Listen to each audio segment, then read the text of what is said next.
Lake Victoria, Africa's largest lake, has been a major source of food for about 40,000 residents of fishing communities in Uganda's Busi Island. But population growth is putting pressure on fish stocks.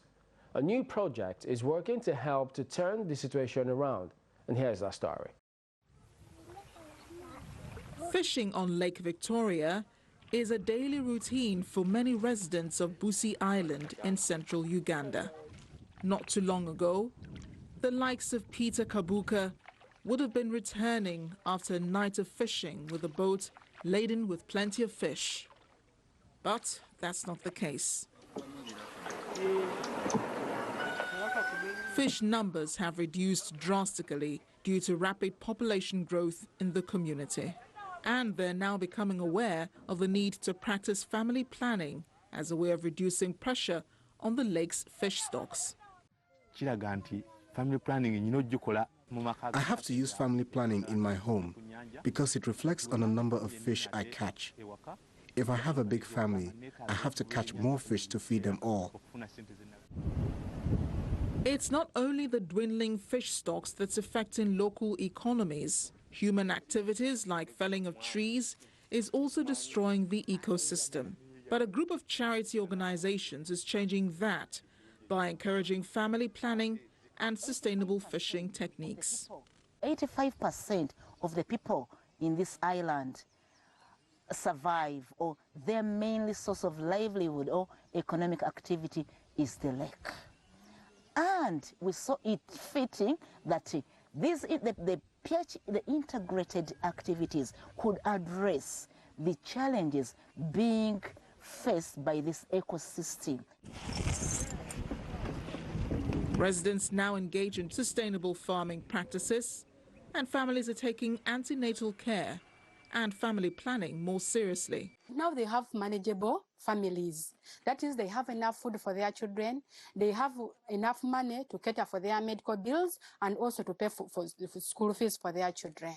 These measures are already yielding results. Birth rate is dropping and fish stocks increasing. Uganda's government also says it's exploring various avenues of increasing fish stocks, including growing fish in cages in selected parts of the lake.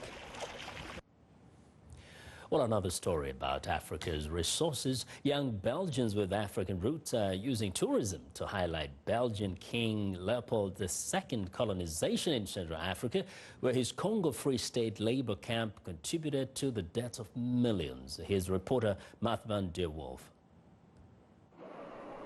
Belgium's capital city is filled with beautiful royal palaces, statues and parks. But what people don't know is that most of these were built with wealth from the exploitation of national resources from countries like the Democratic Republic of Congo.